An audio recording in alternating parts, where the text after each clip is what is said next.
আরে শোনেন শোনেন দেশবাসী শোনেন দিয়া মন, ডক্টর ইউনূস সরকারেরই করি যে বর্ণন। শোনেন গানে গানে, শোনেন গানে গানে, নোবেল বিজয়ী ডক্টর ইউনূসে অন্তর্বর্তী সরকার হইল ছাত্রদের হাতে আমাদের বাংলাদেশে।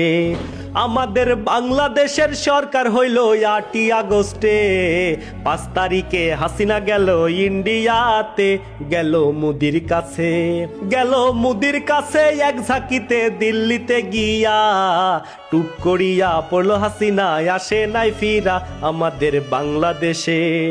আমাদের বাংলাদেশের নোবেল ম্যান ডক্টর ইউনূসে শান্তিতে নোবেল পাইছে সে দুনিয়া জানে।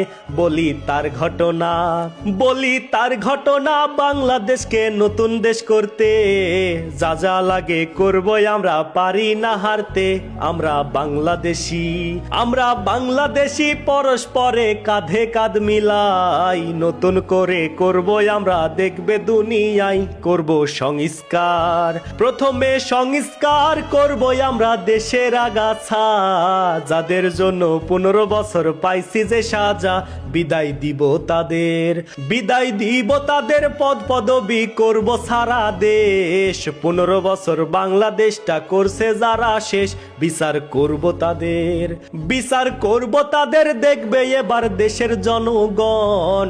আন্তর্জাতিক ট্রাইব্যুনালের বিচারেরই ক্ষণ দেখছে জনগণে, দেখছে জনগণে হাসিনারি বিচারের ধরন।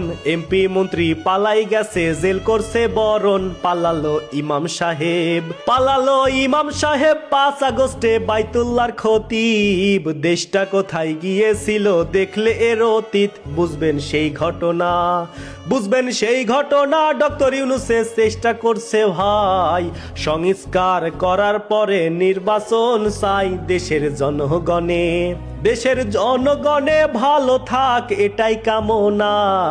ডক্টর ইউনূসের হাতটাই আমরা ছাড়বো না, যতদিন ঠিক না হয়, যতদিন ঠিক না হয় বাংলাদেশের সার্বিক অবস্থা। নতুন দেশ করতে হবে নিব ব্যবস্থা, আমরা বাংলাদেশি।